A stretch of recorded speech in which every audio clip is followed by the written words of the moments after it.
Greetings! Greetings out there in internet land. You are watching the Weekly Spinnerack, and I'll be your host today. I'm Chris. I also host a show called Comic Tropes. Perhaps you've heard of it. If not, you better subscribe. No, I'm just kidding around. Welcome to a weekly live show where I just hang out with the chat room and we review comics that I've read this week.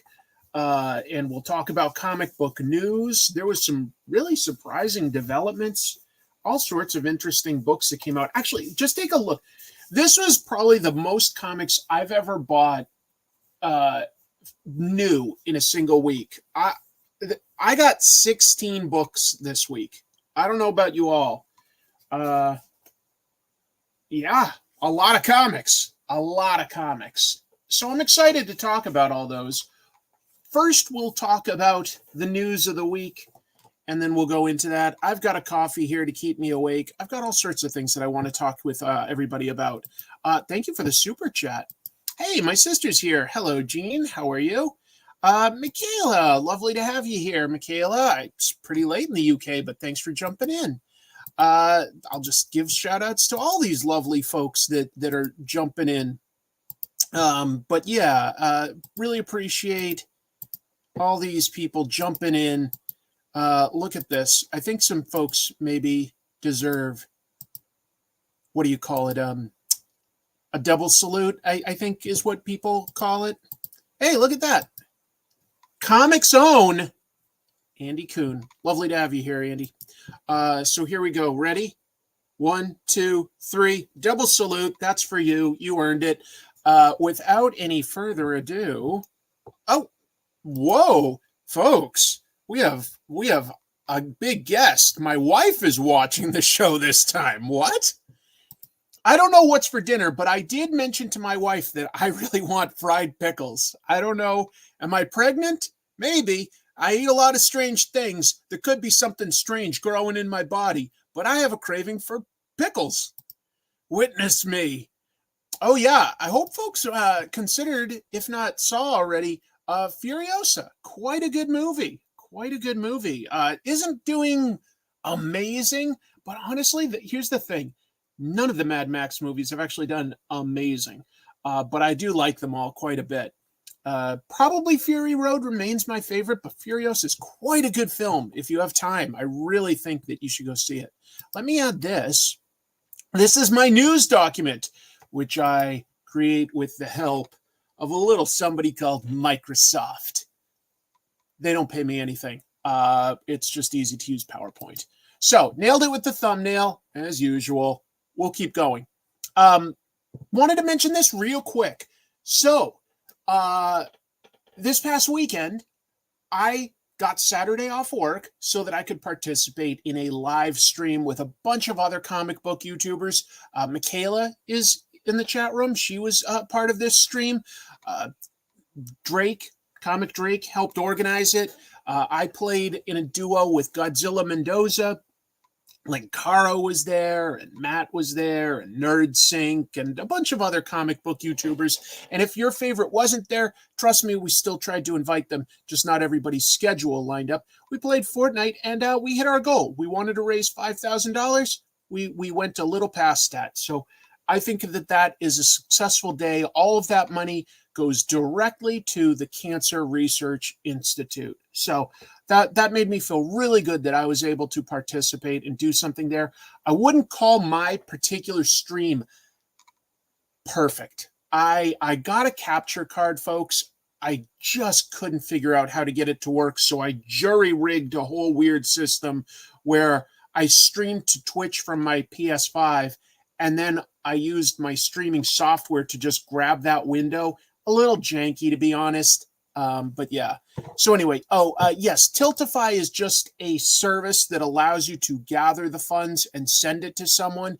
We don't have to give any fees or anything like that. None of us took any money. So it was really lovely to be able to do that. And I just wanted to say thank you to folks that donated or anything like that or watched. Let's see. On Memorial Day, I'd rather salute the servicemen and women who paid the ultimate sacrifice for our country. Oh, my sister's high-roading me. I saluted all of you for watching, but anyway, I'll move on to more exciting news. But I did want to mention this because, hey, I think that that's a pretty amazing accomplishment. Let's talk about this first piece of news, which absolutely surprised me. Maybe it shouldn't, but it did. Todd McFarlane teaming up with Marvel. It makes sense since he's such a businessman. I just didn't really expect Todd McFarlane to do anything with Marvel, minus maybe some sort of charity type of thing. But yeah, he got the license to make some very specific toys. So, just to recap, probably a lot of you know this, but just in case you don't, Todd left in 1991 to help co-found Image Comics, and he's very much been his own man ever since. Now, he has done some crossovers with other things, like, for Spawn and Batman, for instance, but he hasn't come back to Marvel, to my mind, with the one exception of, I think he did a page or two for a 9/11 anthology that Marvel put together, if I'm remembering right. But he hasn't done anything for their superheroes or anything like that. Whereas some people like Jim Lee, Mark Silvestri, Rob Liefeld have, Eric Larson, they have come back to Marvel here and there. Anyway, he's going to collaborate with Marvel on 2 new toy lines. Now, they're very specific. They're not just, I guess I don't really have any Todd McFarlane action figures to.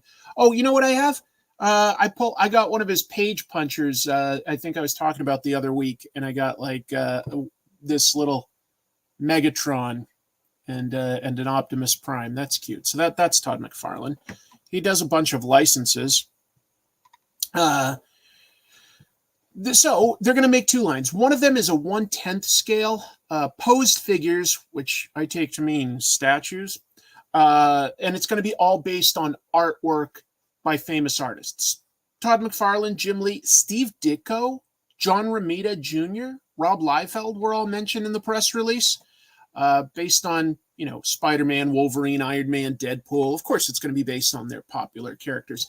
Didn't see Jack Kirby mentioned. Would have loved to have seen, say, a Jack Kirby, Journey into Mystery 82, right? First appearance of Thor. That could have been interesting, but who knows? Maybe if this takes off, that is something that they will do. I wouldn't know. And it comes with a little diorama base. So it's basically something you put on the shelf, but I do like that it's a 3-dimensional representation of various famous covers. I kind of like that idea, I will be honest. Thank you so much for the super chat. Your channels are my favorite on YouTube. That's very kind of you. Thank you. Thank you very much. I appreciate that. I do. Let's see. And finally, there's also going to be a 1/6 scale. Why they're making these 2 scales that are kind of close, I really couldn't tell you. But that's going to be based on Todd's art for, in this case, Spider-Man, and also the Captain America that he drew on the cover of Amazing Spider-Man. I don't know what issue that would have been, 323, somewhere around there. Anyway, so yeah, he's got two things based on that. So we shall see what they create. I don't know. I would think that would be a possibility. Absolutely. Absolutely. Ha! Yeah, I don't think so. I think he'd probably want to stay away from any Miracle Man stuff at this point. What a confusing history that is to discuss. And you know what? It would take me down a tangent that would totally sidetrack us, but it is interesting history if you want to look at it. Google could be your friend. So if you want to Bing it, I recommend Google. Or if you want to Yahoo it, try Google. I'm just here to promote big corporate interests like Google and Microsoft. And Cafe Bustelo. Coffee. Look at this. Kind of on a related note, right? Greg Capullo worked on Spawn for many, many years with Todd McFarlane. Also hasn't really worked for Marvel in a very long time, although that's arguably where he got his big start. I remember noting his artwork on stuff like Quasar and X-Force back in the day. I really liked his work on Quasar. Anyway, he's coming back and he's doing a Wolverine book. So this is a big deal. Greg Capullo is a very well-respected artist that brings in the dollars. Let's see. Polygon actually broke this news and revealed that Greg Capullo's return to Marvel is going to be on a 5-issue Wolverine book written, as you can all see here, by Jonathan Hickman. So that's a pretty big power couple, you could say. And what is it? Well, it's called Wolverine Revenge, and it's going to feature Wolverine going for revenge against enemies. They listed Sabretooth, Omega Red, interestingly Deadpool, but they have had their differences in the past, even though they've also served on a team together more than once, and more. Personally, I hope Lady Deathstrike. I always thought Lady Deathstrike was a really interesting, dynamic villain for Wolverine. I liked Lady Deathstrike a lot. So, it could be really fun. Here's an interesting gimmick. As though they talk about putting a hat on top of a hat. We've already got big names working on Wolverine. You'd think that's enough to sell a comic, right? Marvel said, no, I think we need a little something more. So each issue is also going to have a red band, polybagged, I can get that out, edition with additional pages of extra violent artwork. Whatever. Hey, I tried it for that first issue of Blood Hunt, and thank goodness I did, because it gave me these lovely chompers.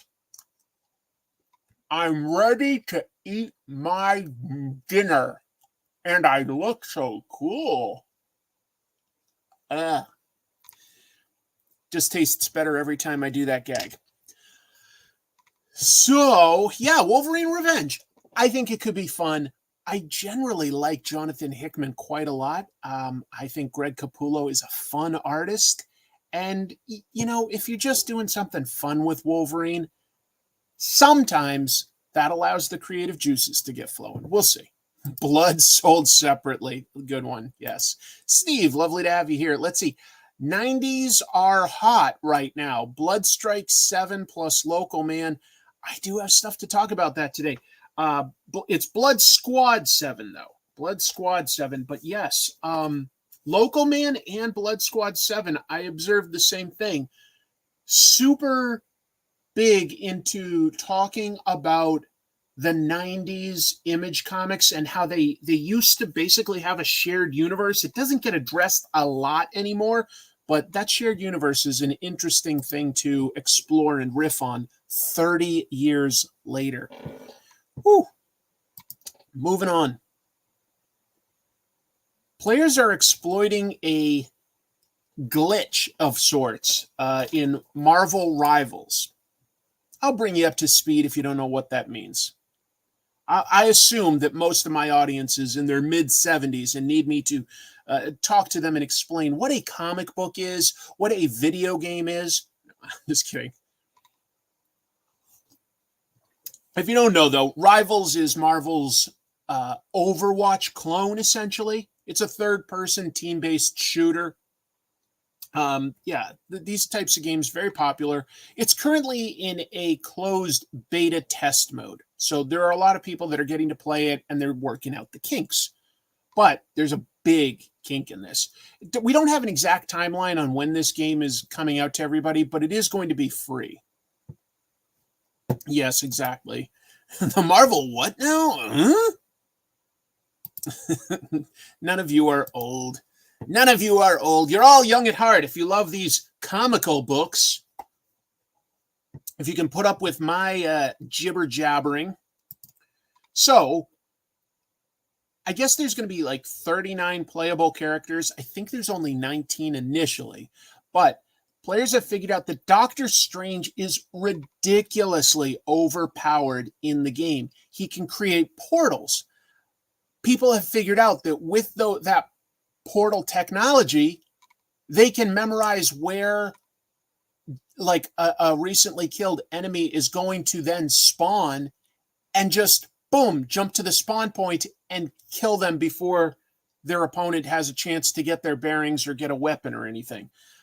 This actually was something that sort of did happen back in the day with Overwatch. There was a character, I can't remember the name now. I haven't played Overwatch in a long time, but one character had teleporting abilities and could, like, jump to spawn points to sort of snipe their enemies.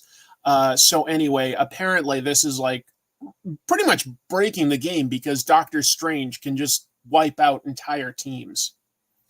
Anyway, developer NetEase has not commented on this problem yet, but even though I'm talking about this like it's a big deal, it should be noted, this isn't the final version. This is a beta test to find these problems. Hopefully they address it, because that sounds a little too crazy.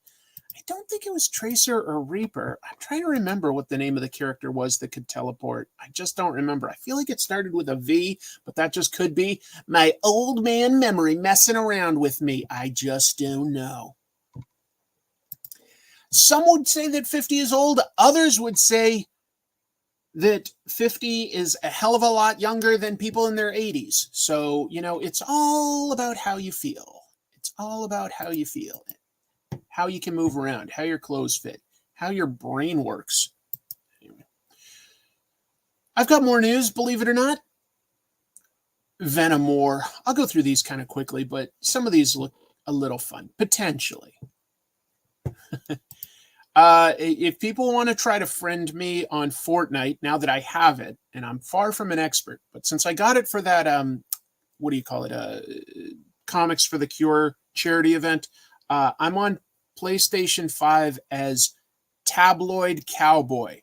That was actually a comic I almost forgot that I wrote back in the day, but I had created that as my name on PlayStation a long time ago. It's sort of like Tabloid Cowboy was a comic I wrote like that. It was kind of like an Indiana Jones style adventure, but it was set in the modern day, and it was a guy that investigated sort of weird stories that would not get published in mainstream publications. So he was always bouncing around at different tabloids and stuff. But it turns out most of the time he was right, and he'd get like drawn into like, all these sort of like conflicts and stuff like that. I should revisit that idea at some point. I think it was kind of cool. I remember the first story is, he's just this New Orleans reporter that goes down to somewhere in South America to investigate the supposed fountain of youth. And of course, he comes across like, all these Nazis that actually found it and are rebuilding. Maybe that's a little cliche, because I did write it when I was something like, 19. But I feel like the more I think about it, it could actually be still like a fun adventure comic. And I don't have to do that story, but I like the idea of the character. A tabloid writer who is kind of right about these crazy things. Anyway, we'll see.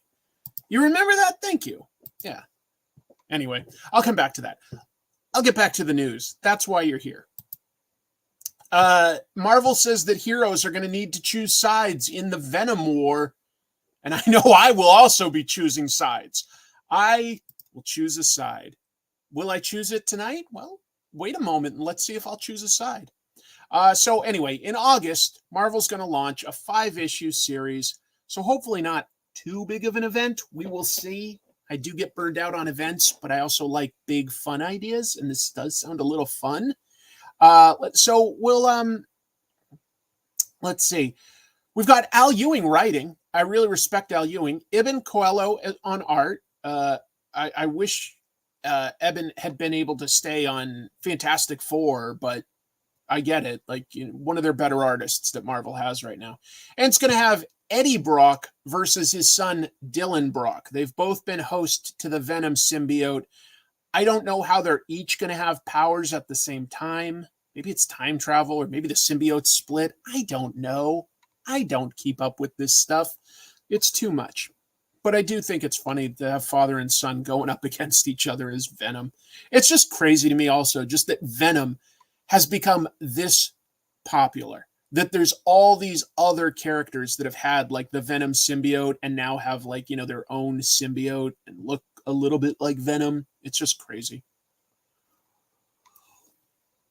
Marvel announced this week that there's all sorts of heroes and villains that have had a symbiote that are going to choose sides. We're going to have Flash Thompson. He's currently Agent Anti-Venom. That's that white guy in the middle. We're going to have Black Widow. Black Widow it has actual spider powers these days. She's not just a spy.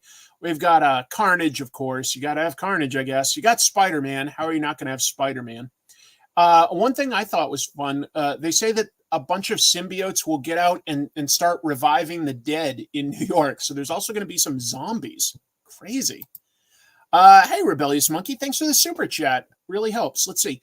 Sorry I missed out on the Todd McFarlane news. I went back and I thought it was crazy. Plus, he vowed never to work at Marvel again. Well, I don't remember if he vowed that or not, but I will say that he's not technically working at Marvel. He's working with Marvel. So yeah, we're getting into legalese there, but yeah. I'm getting my symbiote. This event starts in August. I'm getting my symbiote in November. Yes, comfortably late. And I will choose a side right now. I'm not keeping up to date at all, but I'm going to choose a side. I will side with... Well, I guess I have to side with the kid, right? I'm going to side with a father that wants to fight his son? This is the one problem I have, and I've said this before, that Marvel and DC both keep getting into, is it sounds cool to have superheroes fight each other, and these are both technically superheroes. And it is cool for a moment, but if you don't then have them team up against a villain, it means one of them sort of has to be the bad guy or the antagonist. And yeah, like, what are we supposed to support? Eddie Brock fighting his son? I don't know. That just seems very strange. I just don't know. I don't know. Let's see. I'm using my sonic screwdriver to keep the symbiotes. I assume you meant to say keep them at bay. Paste Pot Pete kills all symbiotes. That's right. When I show up in the MCU as Paste Pot Pete, I'm just going to put a bunch of glue on them, and those symbiotes won't see it coming. They're going to be stuck. So there, I chose a side. This is also going to include an older version of Dylan who is basically the Venom equivalent of Cable. Got it. Okay, so there is some more time travel stuff going on, I guess. Got it. Yeah. Anyway. This one's pretty quick too, but Marvel showed that this cover for the Ultimates #3, which will apparently introduce the ultimate version of She-Hulk, which clearly is a little different than what we've seen before. And doesn't sound like would be a hero, but we'll see. Thank you. Let's see. That's what I've heard. Plus, he's not drawing or writing any comics for Marvel, but at least he's working on for their action figures or statues. Well, his company basically got contracted to make these things. So he's making money, yeah. But we'll see. Okay, so She-Hulk, you can just look at her, and obviously that's a very different She-Hulk than what we see in the mainstream Marvel universe. The promotional copy for issue 3 of Ultimates revealed that the team is going to go up against an army of Hulks led by the She-Hulk. And I just noted, I didn't see anything in the press release, but look at what she's wearing. That to me looks like some sort of Pacific Islander outfit. So I don't know if that even means that this is Jennifer Walters, like cousin of the Hulk, or somebody completely different. She's obviously gray as well with green hair.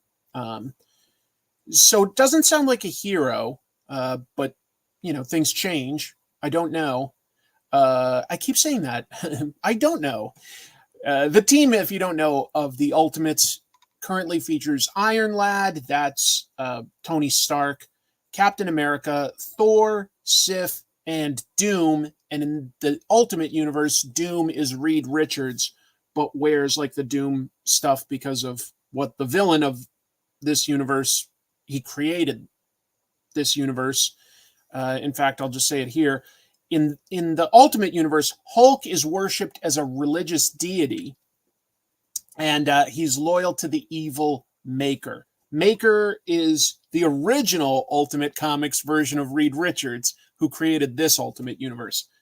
You don't need to know any of that to enjoy Ultimate Comics. That's a lot of lore, to be honest. That's a lot of lore. It is a bit of a hulked out Moana. At least it looks like that to me. But yeah, right. I'm excited too because Dennis Camp is a good writer. Juan Frigi does the art. Got it. Not as familiar with Juan, but I'm sure is capable, if not excellent. I think, did we not hear that like this Hulk is Bruce Banner? I thought that we did in Ultimate Invasion get told that it was Bruce Banner, but we don't really know anything about the background, like how he became Hulk. I thought that we did know that it was Bruce Banner, though. I just don't know. Joanna Fix It. I see what you're doing there, mixing up some Hulk history with some Moana history. Got it. Yes, in the Ultimate Universe, Hulk is, well, he seems to basically just have Tibetan-style monks that worship him. He's calm, you know? We haven't seen this Hulk much, so we haven't seen him lose his temper or anything. Keeps a shaved head, seems to always be the Hulk. We'll see, though. We don't know much about him. We just know that he's not a good guy. This one is fun. Look at this. Ultraman Avengers crossover. That's fun. If you know both things, it's extra fun. If you don't, this is still looking pretty fun. Yes, the new Ultimate line is actually very easy to jump into. The stuff I'm talking about is very much behind the scenes and not super important to the characterization or plots of the stories. They just have an in-universe story of how the world was sort of formed. Essentially, this world existed as a parallel world, but this evil guy called the Maker prevented almost all superheroes from getting their powers so that he could manipulate the world and have it as his own. But let me get back to this. Ultraman Avengers. And by the way, I'm pretty sure that this cover is by EJ Sue, who is often here in the chat room. I'm looking at it, and that definitely looks like EJ's style. EJ has done some beautiful covers for Ultraman in the past. I'm pretty sure that is. But let's go into this. So, if you don't know, Marvel's actually been making Ultraman comics since 2019. It's not a continuation of like any sort of manga or explicitly adapting a specific show. It's taking the characters and concepts and doing new stories. It is officially licensed. Oh, good. This is EJ's cover. It's great. EJ's so talented and humble. So Marvel and Subaraya, that's the company that owns the rights to Ultraman, they've announced Ultraman X Avengers, a 4-issue limited series from the creative team behind the Ultraman comics. So we've got Kyle Higgins, Matt Groom, guys basically that are doing all sorts of Radiant Black Massive Universe stuff these days, and artist Francesco Manna. Nice. It debuts August 14th, and very simple concept. Features Marvel superheroes and Ultraman teaming up against kaiju that have gone nuts. We see one kaiju character from Ultraman, but look, Fin Fang Foom, one of Marvel's great monsters that they've kept from their early 50s days. They've definitely always made a big deal of having Fin Fang Foom. He's essentially this super intelligent, gigantic dragon who happens to wear purple underpants. And that just looks fun, man. Why don't we get to see Fin Fang Foom attack cities more often? I don't know, but that would be cool. They could do Gamera Comics. That would be a separate license. They haven't yet, but they could. I love kaiju, but never seen Ultraman. Is it any good? I see the franchise is massive with a lot of continuities. it's actually not necessarily lots of continuity so much as they keep it easy to jump into by more or less every season starts fresh with a different Ultraman, but there are connections and connective tissue between it so that like maybe once a season they'll have a character from a past season do a team up, things like that. If you want an easy jumping on point to Ultraman, there was that Shin Ultraman movie just a few years ago that just sort of takes it from scratch, takes the concept, and is a pretty good introduction. You could try to go back and, watch the TV shows, but I think that movie's honestly a really good entry point if you're curious, or any of the comics.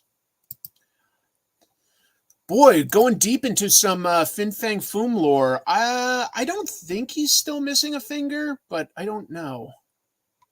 Oh, that's a fair point. I did hear, Kyle Higgins, before he did Radiant Black, he had a book called Cowl about superheroes in a league, and it's technically connected to the Radiant Black universe. They haven't done a lot with that, but he's bringing that book back, and I think that it'll reach a much bigger audience this time. That was one of the first things Kyle had done, so yeah, not as many people know it. I liked Shin Ultraman quite a bit. It was really interesting. I could understand how that there is another level that you can appreciate Shin Ultraman on when you see the characters, monsters, and concepts that they refer to. But I also think that it's very new viewer friendly. It's just a straightforward news story. But yeah. I think that there's a lot of similarities to that idea. Yeah. Ultraman basically, there are, it's an ongoing science fiction show that's got a lot of history. It's way more action oriented than Doctor Who's scientific sci-fi ideas, but there's enough of a similarity there, including, a government sort of military organization that's tasked with looking into aliens. So yeah, that makes some sense. Anyway, I think this will be fun. I think I'll be picking it up. Webtoons and basically digital comics in general continue to grow, and this is an example of it infiltrating the mainstream. Oh, this is interesting. Let me pause real quick. Fire Breather was originally pitched to Marvel as the son of Fin Fang Foom. Thank God they passed. Absolutely. I never knew that, Andy. Fire Breather, by the way, recently appeared in comics in Local Man Gold. It was a one-shot story in Local Man that played with that shared Image Comics universe. There was Fire Breather and Dynamo 5 and even like Battle Pope and Street Angel, all sorts of crazy Image stuff mashed together. But it was fun to see Fire Breather have a speaking role after not seeing him for a while. So that's crazy that was the original idea. I could see that, but I never knew that. Ryder, thank you for the super chat. Off work for once and can finally stick around. Hope you've been doing all right as well as the rest of the Comic Tropes fan. I think that the troopers are doing well in general. That's very kind of you to ask. Was Invincible may have shown up in like a background shot where they had like tons of superheroes, but he wasn't one of the main characters in this one-shot issue. But anyway, it was nice to see Fire Breather again. And I don't know the business side of what makes sense or not. I think it makes sense to potentially do another like 4-issue Fire Breather series and, play around a little with that shared Image continuity at this point. See, I think that there's an audience for it. I did talk about the Todd McFarlane stuff, yeah.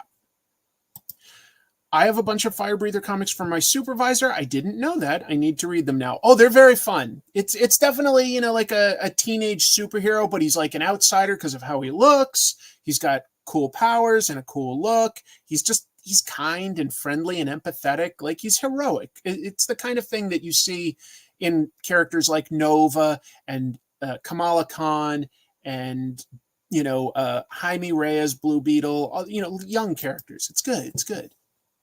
All right, I'm going to get back to this news because I think that this is interesting. Just an example of how WEBTOONs continues to expand to bigger and bigger audiences. I mean, WEBTOON is a massive, massive company. But yeah, now they're going to be available as in-flight entertainment. So WEBTOON is specifically teaming up with Thales In-Flight Experience. And look, in-flight is spelled unique. All the better for search engine optimization. If we just misspell a word, nobody else can trademark it. They're going to integrate WEBTOON's full catalog, they said, of webcomics for passengers to enjoy during their flights. I would absolutely take advantage of reading digital comics on a plane.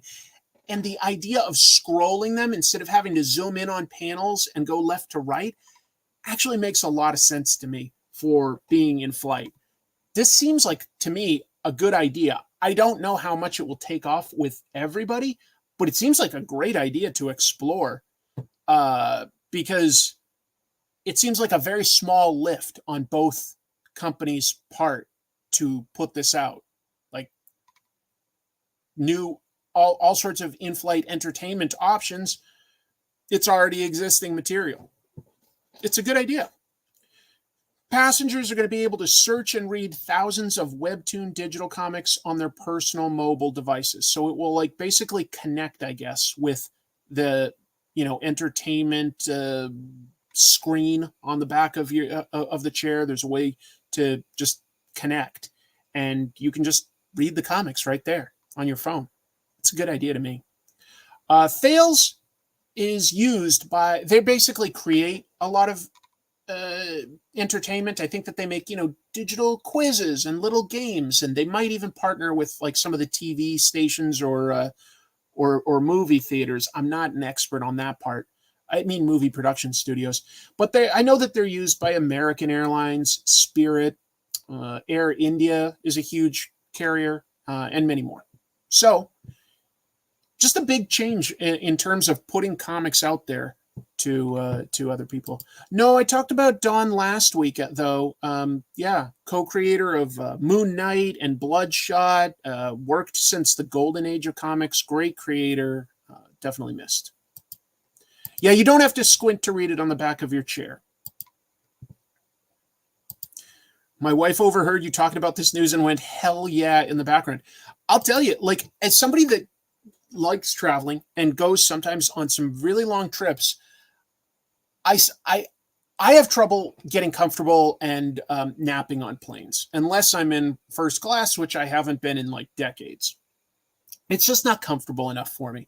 So mostly I end up watching movies or reading what I bring, which will be books and comics and stuff. Maybe playing with my phone. But if I had the ability to read new comics at like no cost, I would probably read a lot of this stuff. I would read a lot. So, do they? I didn't know anything about that. That bothers me a little, but if it's entertainment on a plane and it's comics, I like that part of it. Yeah, who knows how it works with Spirit? Maybe they charge you like, you know, a nickel to use your own phone. Spirit is wild, man. Spirit charges you for everything. Oh, you're breathing a little deeper than the other passengers. That is an upcharge of $25. Okay. Yeah, it definitely puts comics into more people's eyeballs, in front of more people's eyeballs. I have no idea. I can't even begin to speculate without like somebody more informed, like looking at the numbers. But it's an interesting development. Hopefully I've got a follow-up, you know, several months down the road to see how it's doing. but I wanted to put this out there for now. There's some more news. Heavy Metal Magazine might be returning. This is technically a rumor, but it was a specific enough rumor, and there was something I could speak to that I wanted to talk about it. I did read Heavy Metal Magazine mostly in college, just because there was a nearby newsstand. It was like the first convenient place I could pick it up. But I'll talk about it. So this comes from Bleeding Cool. They report that storyboard artist and editor Frank Forte will be the new editor-in-chief of a relaunched Heavy Metal magazine. If you don't know, Heavy Metal is not currently being published. So it coming back would be a big deal. As far as the history, Heavy Metal was an anthology magazine that started back in 1977 here in the States, originally bringing over European comics from Metal Hurlant, a magazine started by guys like Mobius, Droulet, a bunch of amazing bande dessinée artists and writers. And then it slowly started introducing a lot of its own original stories. Really cool book. Oh, wow, look at this. Folks, another celeb jumping in here. It's Danny Earls. Chris, hope you're well, mate. Would love to see Heavy Metal come back. I'd love to see you do something in Heavy Metal, Danny. I'd love to see some of your original ideas someday. You're crushing it. Heard that you're going to be doing some more Hulk. Congrats. Thanks for jumping in. I'm sure it's very late where you are, but really nice of you to jump in. Yes. Looking forward to seeing your Hulk Blood Hunt tie-in. There you go. So people like you. That's an interesting point, Illithid-Lore.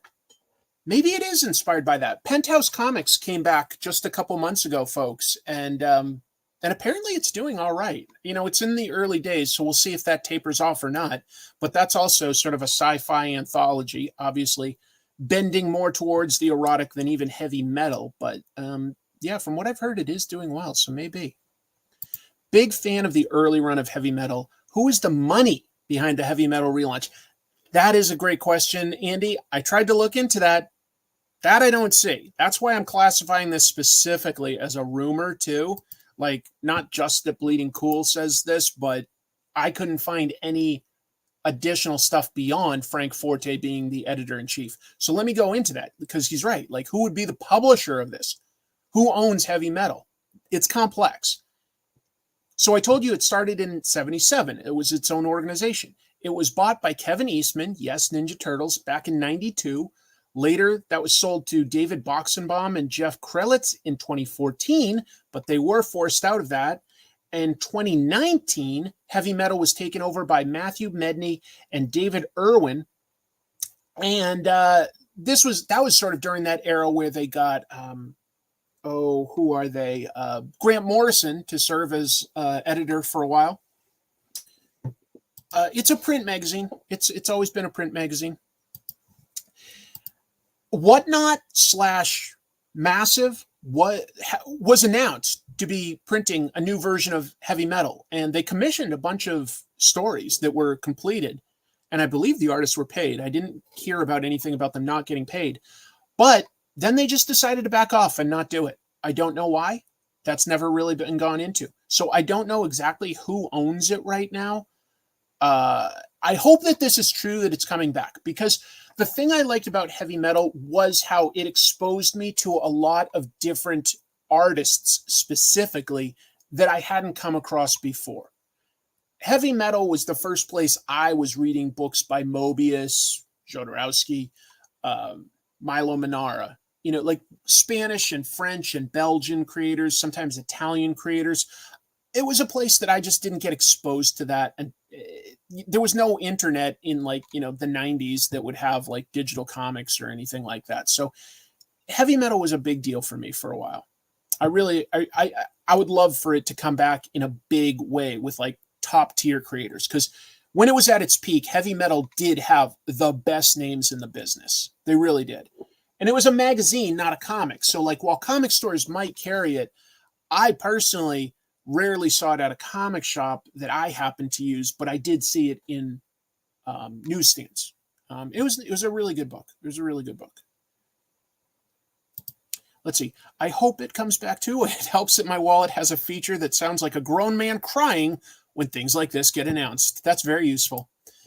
I knew heavy metal would be back eventually because the name has so much cachet. Unfortunately, there's no more Mobius or Corbin. Yeah, Richard Corbin, good name to call out to carry it. Most likely no Droulet or Manara either.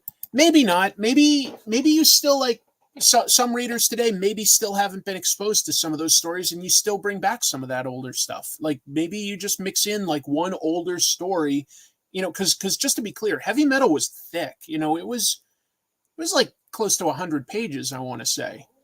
Anyway, I might have missed a super chat. Oh boy, hold on. Let me look. Did I? Oh, I did. Thank you very much for that catch. Let's see. I'm employed again and rebuilding my life, and I can't resist sending some funds your way, good sir. Obligatory Jorge Jimenez mentioned as the finest modern bat artist, as per tradition. John, thank you so much. That's very, very kind. I hope you guys know that, like, your comments mean a lot, and super chats, like, almost make me tear up. It's just a level of kindness that I will never fully get used to.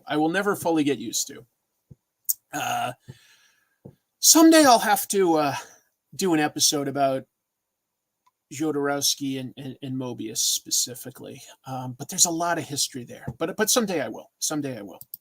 Moving on. A little sad here, maybe hopeful for the future, but Fat Jack's is closed. And that's basically a really old comic book store, folks. So, technically called Fat Jack's Comic Crypt, that opened in the Center City district of Philadelphia all the way back in 1976. That means we are just a notch short of that being a 50-year-old comic book store. That's a big deal. That's a long, long time. But this week, the owner revealed that the landlord is evicting them. They've been on a month-to-month lease, and I guess the landlord just feels that they can make more elsewhere, and it's done. It's definitely done. The owner, Mike Ferrero, said that they have to be out by the 29th. That's 2 days from when I'm doing this show. He says he hopes he can find a new location. I hope so too. Just to be clear, this location they've been in since something like in the 80s, but it wasn't their original location. So, hopefully they can find another good location and continue. They've had a bunch of fundraisers basically ever since the pandemic started. A few stores really got hit hard. Some stores started to do better, but a bunch of stores also did worse. It really depends on their specific customer base, because some people were getting more into collecting and there were easy options for getting mailed stuff or curbside pickup. And then other places like really relied on foot traffic. Sometimes, especially places that were deep in cities, they relied on foot traffic. So tricky. I went over to Fat Jack's on Friday and picked up 6 back issues. That's awesome to hear, Philip. I've never been to it. I've heard that it's a cool store. It's been around for a long time, so it's got a lot of back issues. It's got a lot of history. They're very knowledgeable, the staff, about comics. I know for a fact, we've had him on the show before. A guy that's been very kind to me is Nick Barucci, president of Dynamite. He basically got his start working in comics as a teenager. He would buy books wholesale from Fat Jack's and sell them at conventions, and that gave him enough capital to start Dynamic Forces with like autographed editions and things like that, and then eventually Dynamite, the publisher. So there's some very real history here in terms of a publisher working today, that's putting out books that are like crazy popular, like Thundercats, Declan Shalvey and Drew Moss. But some of that all got built. We can like literally track a lot of things in comics back to something interesting. And in this case, Nick, I know, got sort of a foot in the doorway of comics, working by buying comics wholesale through Fat Jack's. So that's kind of cool. I've often heard that Golden Age Collectibles here in Seattle is the oldest comic shop in the US. And thus far, I haven't come across a comic store that has, the provenance to show that they're older. So yes, I believe that Golden Age Collectibles is the oldest still in operating business comic book store in the United States. I forget the exact year, but it was definitely, like well before there was any direct market or anything like that, when comic book stores were a lot more rare. Hey, thanks for stopping by at all, Michaela. I know it's super late for you. All right. Let's see if we've got some happy news. I don't remember what's next. Well, this is kind of interesting. This is some 2000 AD news, but some great creators involved in this. Look at these names that you can see. Garth Ennis, Keith Burns, Brian K. Vaughan, Chris Burnham. Love Chris Burnham's art. They're going to join together with a lot of other people for Battle Action. Battle Action is a title originally by 2000 AD. These days, 2000 AD is owned by a group called Rebellion, same company. So anyway, yeah, they're going to relaunch Battle Action as a 10-issue anthology series this August. Look at some of this talent. Some of them I mentioned. Garth Ennis, Brian K. Vaughan, John Wagner. That's a big name. That I'll explain why that's a big deal here. Torrin Gronbeck, Chris Burnham, Dan Abnett, Rob Williams, John Higgins, Henry Flint, John McCrae, Steve White, Keith Burns, and Tom Foster. Some great, great talent for this anthology. No question there. Pat Mills and John Wagner were the guys that originally launched this series through 2000 AD, all the way back in 1975. Well, it isn't just war, just to be clear. I know from the cover this looks like it's, just war, but Battle Action encompasses a little bit more than that, just to be clear. But yes, I know Garth Ennis has done a bunch of war stuff. So one thing that I found interesting was that Brian K. Vaughan, writer who I really, really like personally, and Chris Burnham will revive The Kids Rule OK. And that was a strip originally about delinquents in sort of a futuristic, sort of fascist London.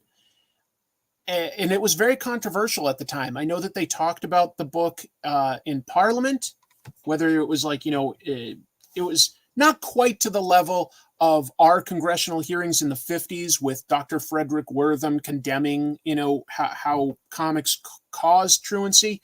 But it was a little bit similar. It was a little bit similar. Like England had a little bit of its own share of controversy with it.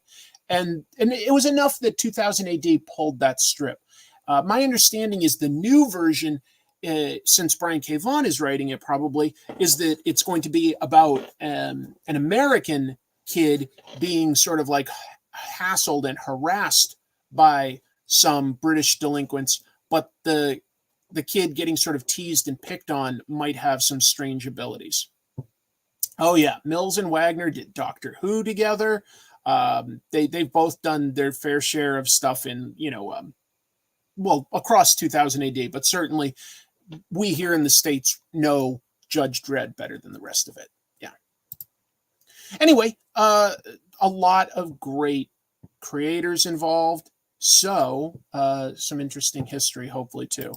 Well, cool. Hopefully I've piqued people's interest enough to go further down this rabbit hole. This isn't quite a comic tropes episode, but maybe you can see how I create comic tropes, because bits of strange comic book history just live up here, rent-free.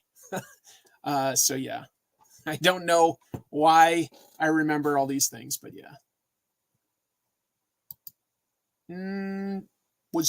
Did John Wagner write that? I thought it was somebody else, but let me see. John Wagner, History of Violence? Oh, maybe you're right. I totally forgot that. Huh. That was, the graphic novel was written by John Wagner and illustrated by Vince Locke. Yeah. 97. Good book. Somehow I'd forgotten that bit. Anyway. Somebody was being sarcastic when they said that. Moving forward. I always appreciate when there's a good deal and the money goes to a charity. So I thought I'd pass this on. You can get a ton of comics and you can put as much money as you want towards a charity in exchange. I'll explain. Dynamite currently has a Humble Bundle available, and that's where you can get digital copies of the books. Their deal is for 74 of their books. A lot of their big stuff, Red Sonja, Project Superpowers, good superhero book, Army of Darkness stuff, Vampirella, Jungle Girl, Sheena, Queen of the Jungle, bunch of cool stuff. There's a link if you want to pull it up whenever. The cool thing about a Humble Bundle is you can donate what you want to it. And then on top of that, you can decide what portion of what you donate goes to support the charity listed. And in this case, it's to raise money for the Hero Initiative charity. That's a charity I really like. The Hero Initiative specifically helps artists and writers from comics who have fallen on harder economic times and might need money for like medical bills or staying housed. So it's pretty important. I think it's a very nice charity. These are people that have given me so much entertainment that if I know my money is going to help them, like, it makes me feel good about that. Let's see. And then there were two others that I thought I'd mention. If you go to this, you'll see these. They've also got Humble Bundles for Ninja Turtles. Specifically, they've got a lot of their Last Ronin books mixed in there. That money goes to Make-A-Wish. And there's Hellboy/BPRD, and that money also goes to Hero Initiative. So digital as compared to, a physical copy, I know I've done a few Humble Bundles in the past. I got the entire Elf Quest run and just was able to donate all that money to charity, which is kind of nice, I just picked up the Hellboy BPRD bundles. That's great. It's a great cause. They brought out the big guns with female characters with skimpy costumes. Hey, that doesn't mean it's not fun or well done. Let's see. They changed the name to Battle Action Force as the toys got more popular. Oh, are we talking about some G.I. Joe history here? Let's see. Battle Action was the name of the title that carried Action Force comics in the UK. Right. And Action Force was, maybe that's obvious, the British branding for G.I. Joe toys. I got the run of the Vampire Hunter D novels from Humble Bundle. Humble Bundle is worth dropping into every once in a while. They've always got a few deals.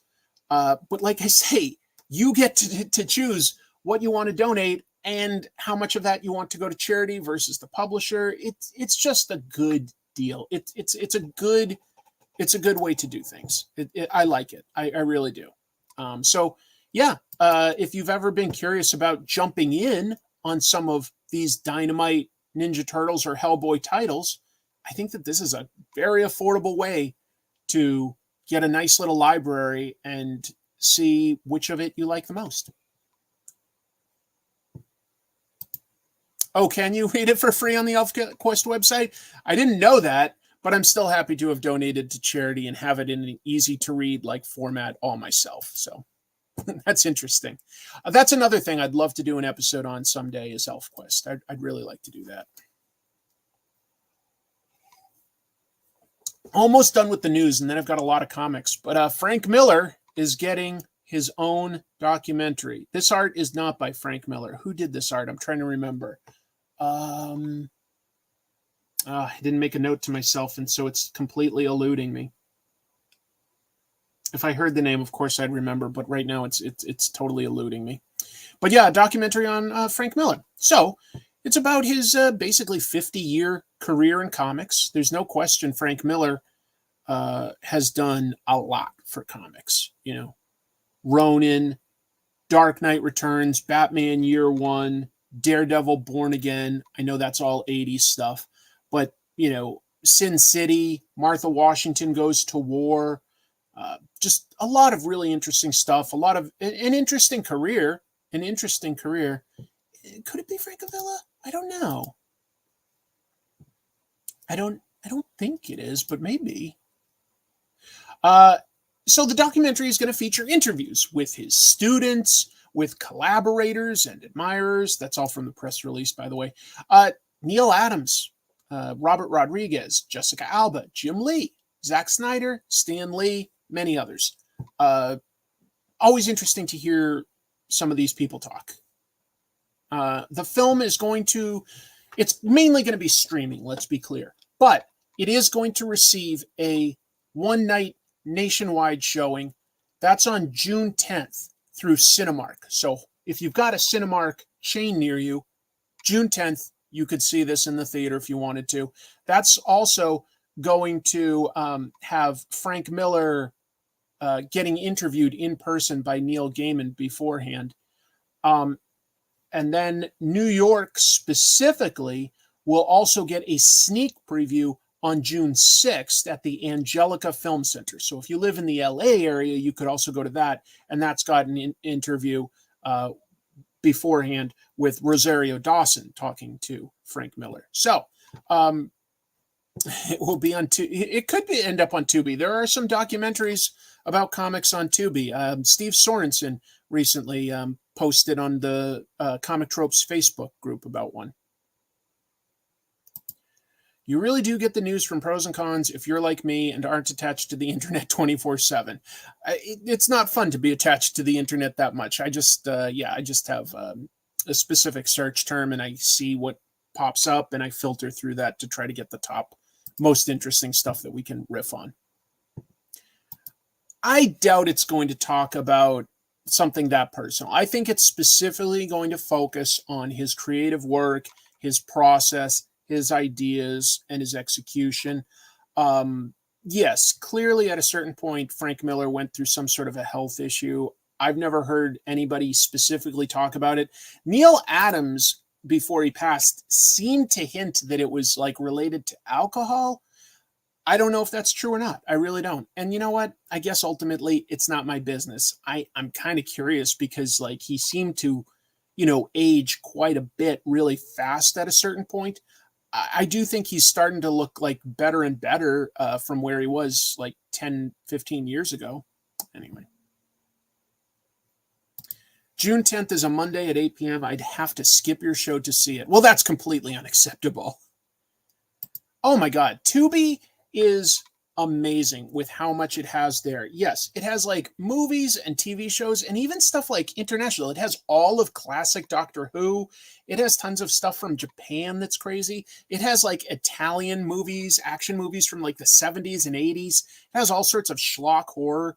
Yes, you have to deal with the occasional ad break, but Tubi has been incredible for Jim Mafood and I making our trash movie bonanza. And since I'm talking about that, I'll just pause to say that we put up a new trash movie bonanza on this channel. I hope you'll consider giving it a look. I think we're really focused on this episode. Like we don't, it's not too long. We talk about two movies, Evil Tunes and The Slumber Party Massacre, two movies about supposedly young ladies that actually look more like they're in their 30s or 40s, having sleepovers that go awry.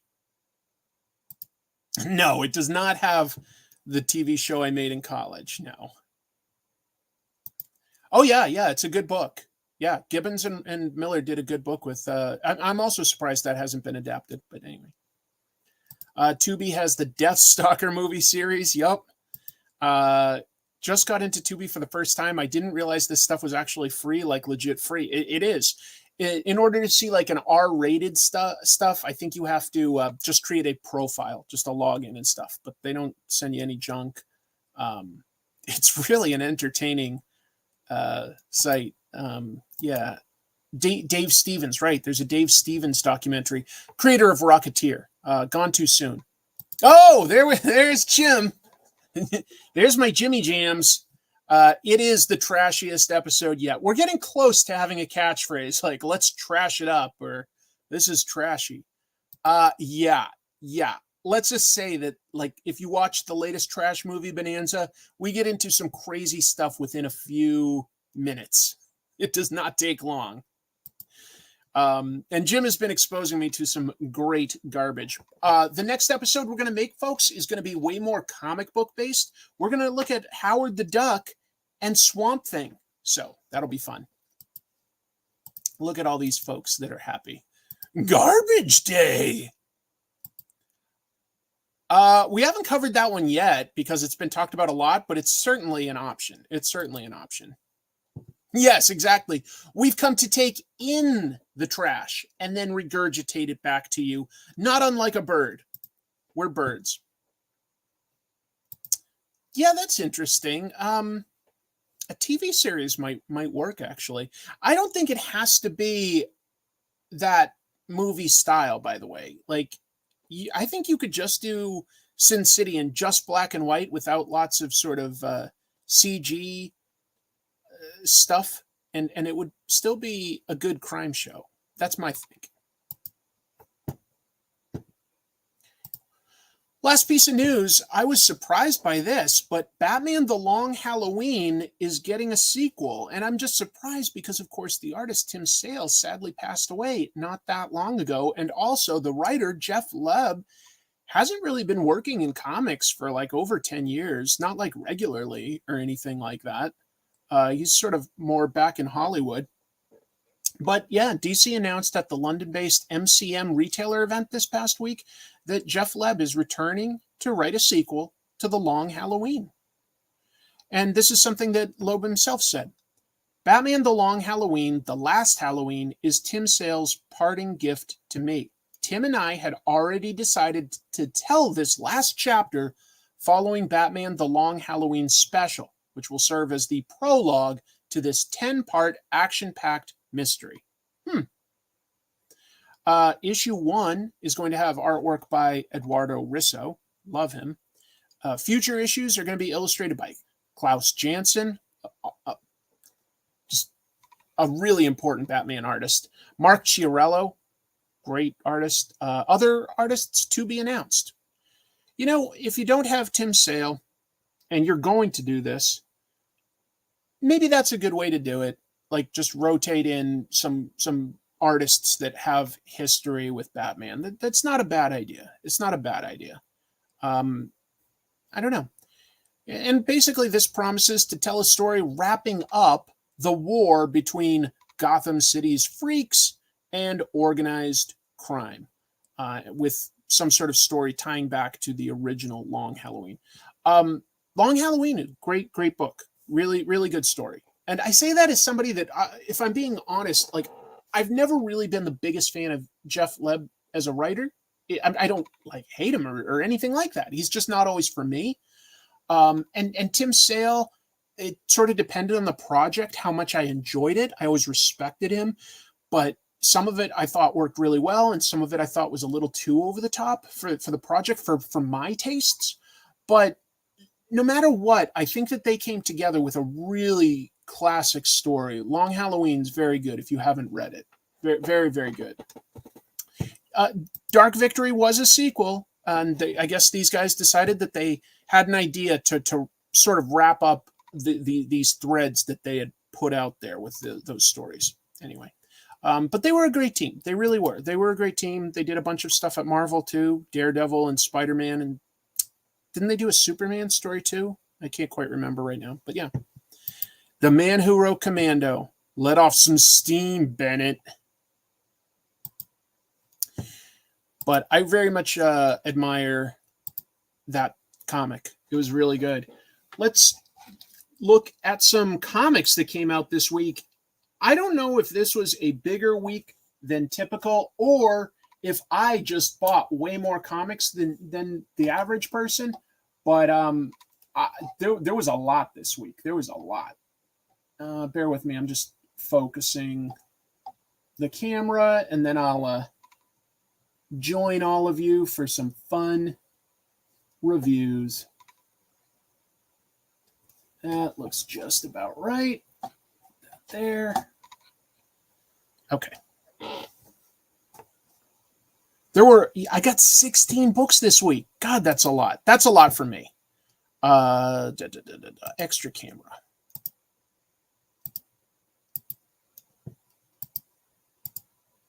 Whoops. Like, add to stage. Yeah. Like that. And this doesn't have to be the order I go in. And I don't think I want to talk about all 16. That would keep us here forever. But let's see, some Marvel stuff, some Energon Universe stuff at Image. Some DC books, I guess. DC. What else? Some great Image stuff this week. Feral issue 3. Blood Squad 7. I have stuff to talk about with that. Holy Roller. Thundercats. Love this book. Blue book. A new Something is Killing the Children, more or less a one-shot. Tell you what, I'm actually going to start with this Distillery book. And I'm going to zoom out a little because I feel like I'm zoomed too far in. Let me see.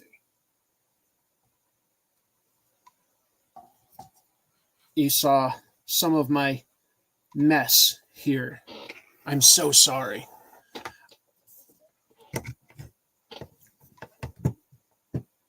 Six is a lot, but 16, I was surprised.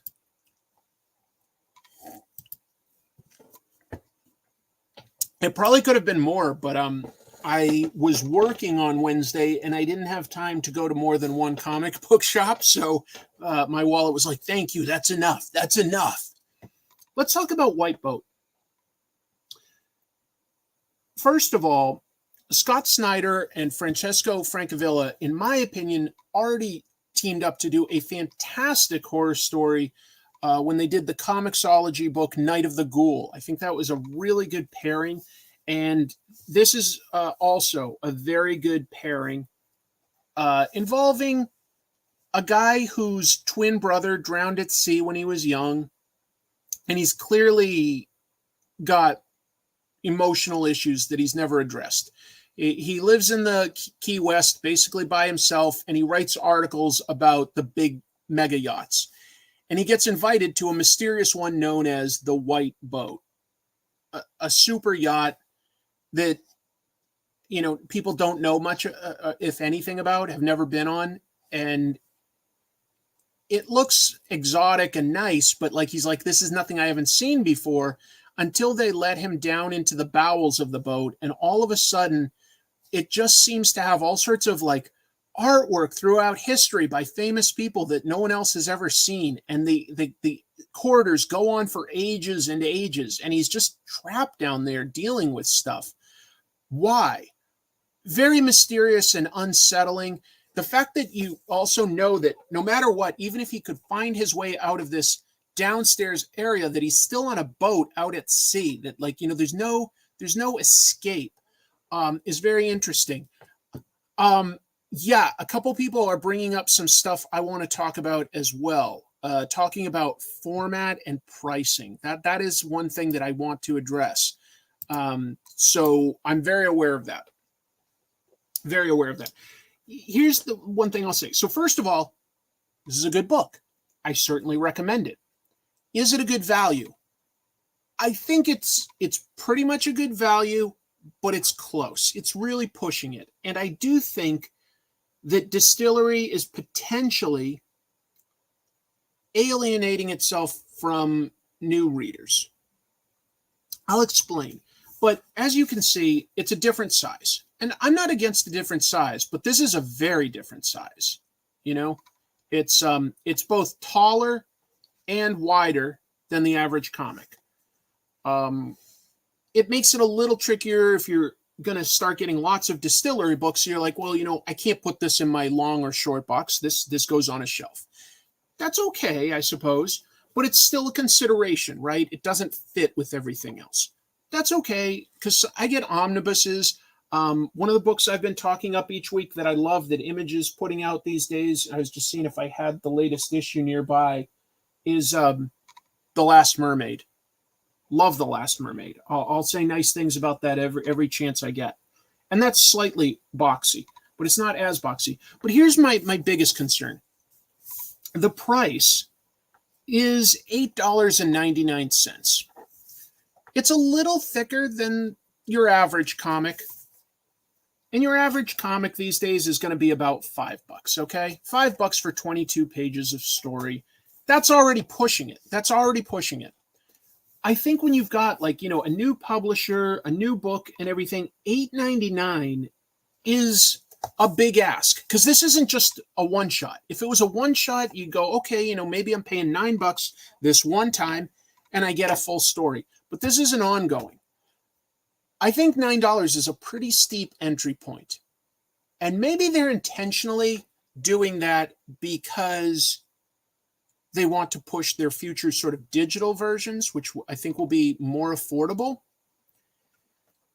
But $9 is a very big ask for a single issue. I think it's unlikely that teenagers, for instance, are going to spend $9 on a comic. I think that means, in essence, that these distillery books are very much marketed to guys like me that are older and have more disposable income and are already into comics. I think it's hard to get new people outside of comics that actually I think would be more inclined to like this kind of story, because it's not superhero, right? This is horror, and it's sort of a supernatural horror. It looks great. It reads great. There's nothing I would really criticize on that. It's good. It's well paced. It's a big story, but I flew through it. I enjoyed it. Okay, I did enjoy this. I do recommend it. But I do question their pricing model. I think that they really need to think that one through if they're going to survive long term, because can you survive reaching only existing comic book readers when you don't have, on top of the price point, at least the brand of a Marvel or DC? I think that, Marvel and DC are also technically overpriced for what they are, but they still at least have the brand. So you're going to get the occasional new reader that's like, hey, I liked the Spider-Man movie, or I enjoyed the X-Men 97 show. I'm going to give a shot at that comic. You're going to get at least a few people like that. But White Boat, you're only going to see if you're in a comic book store and you have $9. I don't know how many pages because it doesn't have them numbered, but let me see if I can quickly figure it out.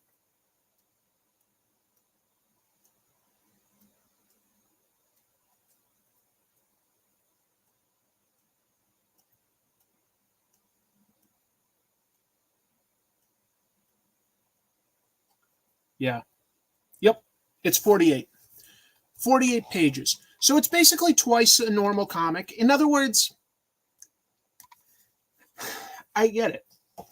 If we got two of these, we'd get the same amount of story, and that would be $10. So on that level, it makes sense. But you're paying it all at once. And I don't know. That just seems tough. It just seems tough to buy into. It's just a question. Maybe I'm wrong. It's just something I think about. I feel like $9 is tough to capture a new reader with. I think that's the only thing. I think it's tough. If it was indie, that's a little different. I mean, like sort of self-published or small press. When I go to a comic convention, I love exploring Artist Alley. I'm prepared to shell out more for a comic because I just know the economics of it. You're printing less copies, the costs go up per issue. There's very little thresholds for lowering the total cost, right? So in a way, like Andy just brought up a good point. It is 48 pages. That's twice a normal comic. In other words, twice the price of a regular comic is not unreasonable. It's just maybe it does make sense for them to break this in half and charge half of that. That's my only argument. I don't know. It's still good. It's just a lot to splurge on for something brand new. What else do I want to talk about really big? I'll sort of prioritize what I really want to talk about. I know what I want to talk about is Blood Squad 7, which apparently, I didn't know this at the time, but Blood Squad 7 had sort of a short prequel series called Dutch, but you don't have to have read Dutch. However, you will massively benefit if you've read Image Comics from the 90s. I agree. I've tried some other stuff by them too. I liked last couple weeks here. I got the Western comic Blood Brothers Mother by Azzarello and Risso, which is a team I really admire. So I am trying some of this distillery stuff. They've got fantastic creators. So yeah. Well, I don't think it's coming out monthly at 48 pages, but I don't know. Maybe they got ahead. I don't know. So, Blood Squad 7. Let me break it down real quick. Written by Joe Casey, art by, what's his name? Paul Fry. I'm not familiar with Paul Fry, but he's good. He's good. And in this book, we've got some superheroes who work for the government. And in this, they're specifically over in the Ukraine fighting Russians. Well, that's certainly up to the minute and relevant. It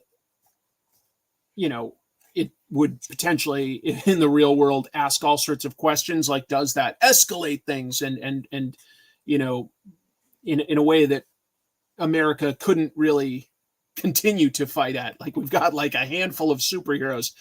Does that stop nuclear bombs being launched at America? But whatever, okay, you know what?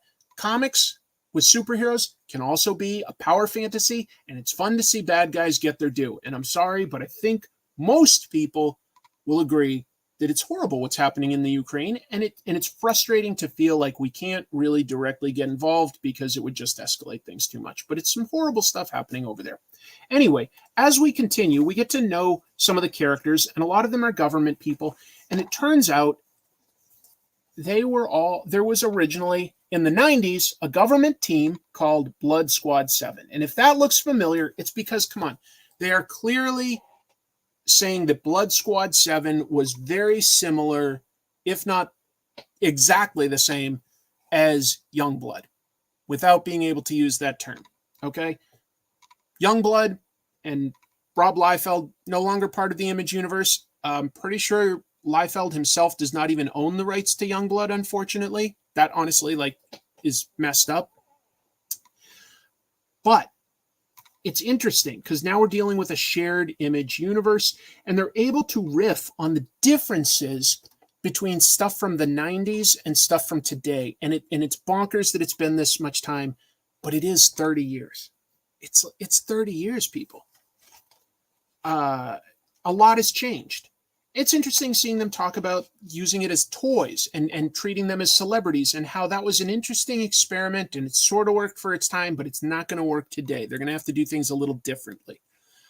There's a fascinating essay in the back here. I'm going to call it an essay by Joe Casey, where he talks about what was cool about the 90s shared Image universe.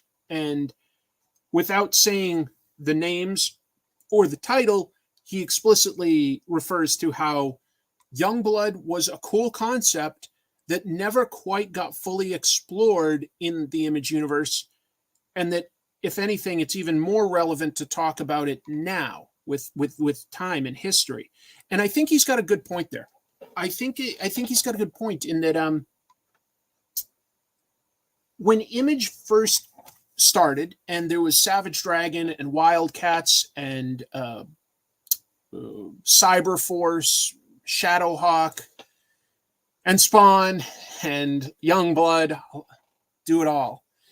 Whatever Whilce Portacio was going to do that sort of came out, but sort of didn't. What works? Well, it was cool, but it also sort of felt like sometimes in those early days, we didn't know those characters as well. They didn't have a lot of history. So initially it felt sort of like knockoff Marvel and DC stuff. I don't believe Rob has commented on it yet. If I know him a little bit, I think he will. But as time went on, and we've got both the history in comics as well as the history of the comics, I think that there are things to say. And I don't have it here with me, unfortunately, but another book that's doing that is Local Man. So Local Man and Blood Squad 7 are in very different ways speaking to the history of comics in a way, and specifically Image comics. It's quite interesting how well it works on that meta level. It never is quite like, it's not doing it tongue-in-cheek, really. Well, at least not Blood Squad 7. There's satire in this, just to be clear. There is some satire, but it's not pointing at the original comics and saying that those were dumb or those were silly or anything like that. So none of it's going to make you feel bad about liking that stuff. I think this is a really interesting superhero / government book that also works on additional levels when it talks about previous Image comics. And I'm pretty sure that Blood Squad 7, because of the very nature of how they've set this up, I'm sure that we're going to see Spawn and Shadowhawk and Savage Dragon. I just think we are.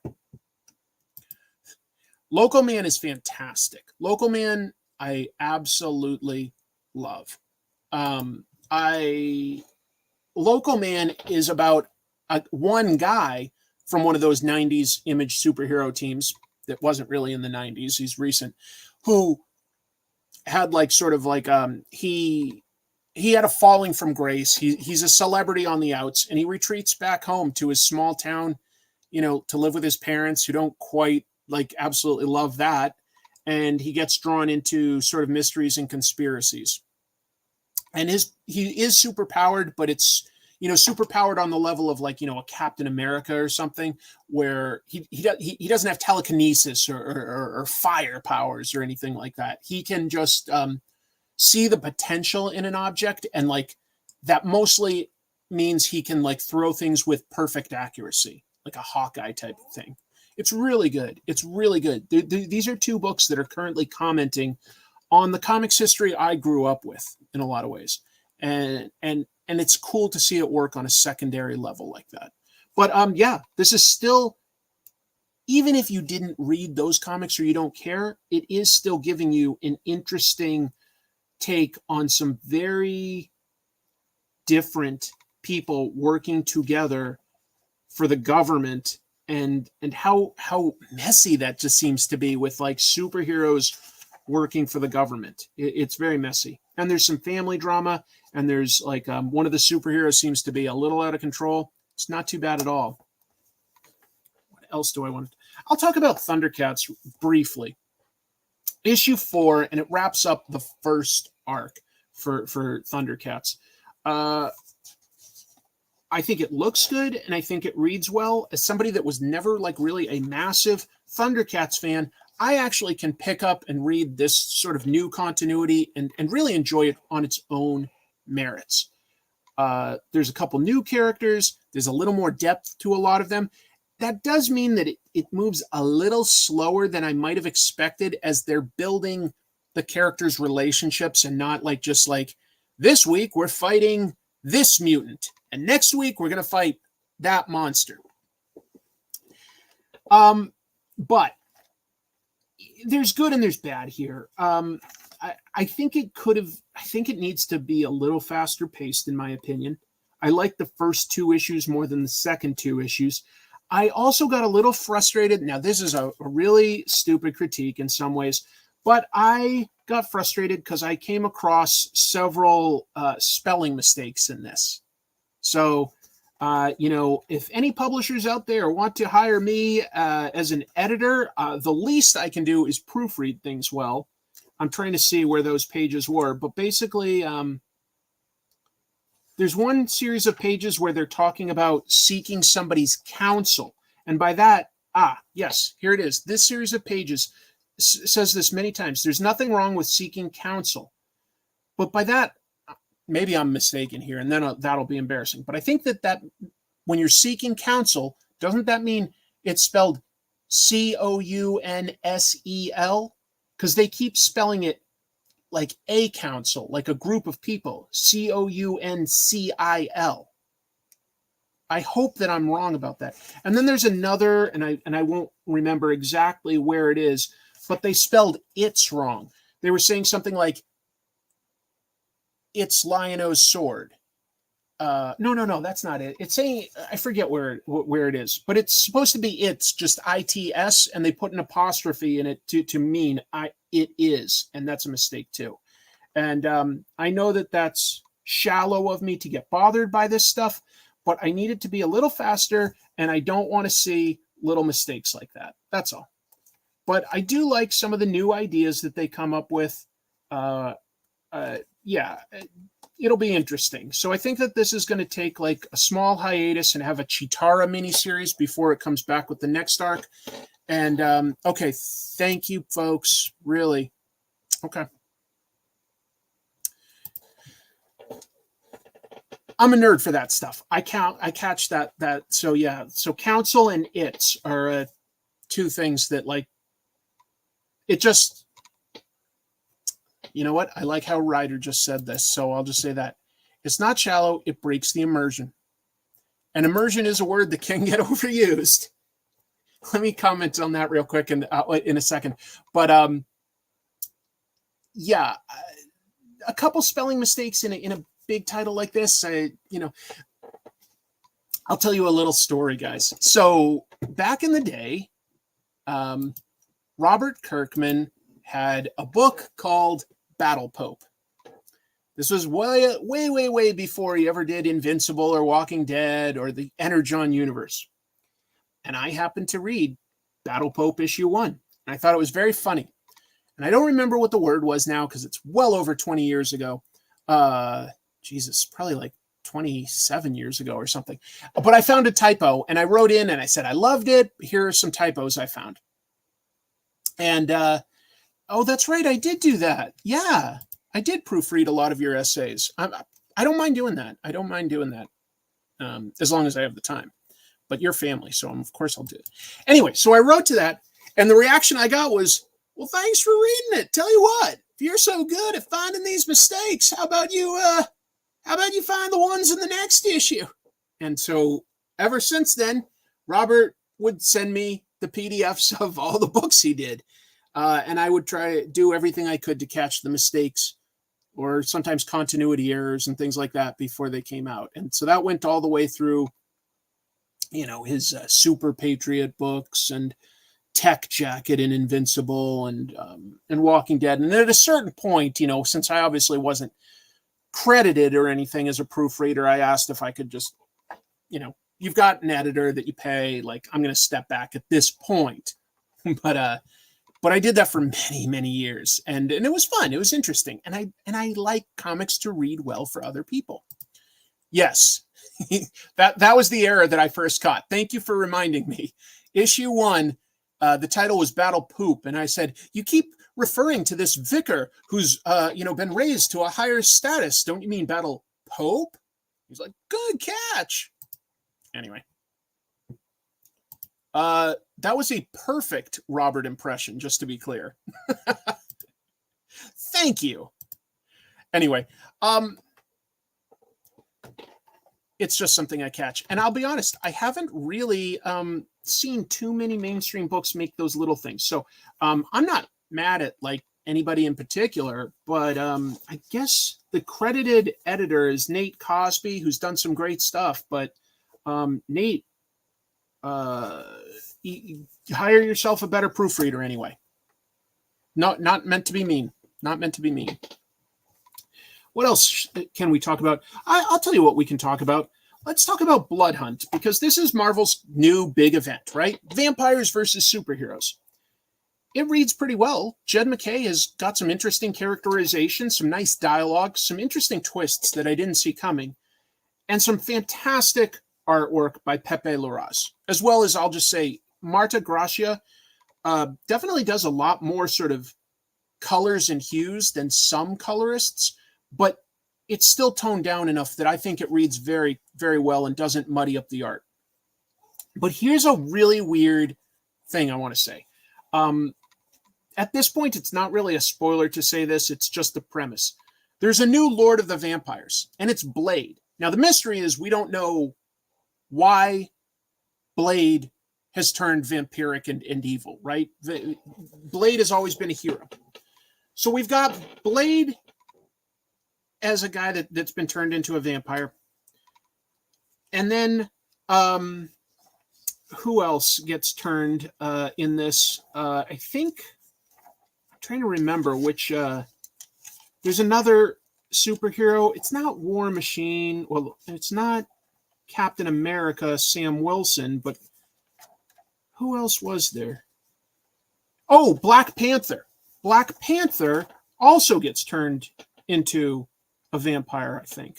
I'm pretty sure I'm remembering that right. I'm just trying to find the page so that I can confirm. Oh, yeah. Sorry, this isn't Blade. This is T'Challa. This is Black Panther. This is Blade. So, okay, now we've got two of our black superheroes that have been turned into vampires, right? Well, at the very end, Miles Morales gets turned into a vampire. And that just starts to feel a little strange to me that the first three superheroes turned into vampires were all prominent black superheroes. That just feels a little strange. I don't know why, like, Tony Stark or Peter Parker, for instance, wasn't turned instead there. It doesn't feel like it's anything racist. It just feels very odd to see three prominent black superheroes in a row turned into bad guys. It also makes me worry that maybe they will just undo absolutely everything somehow at the end.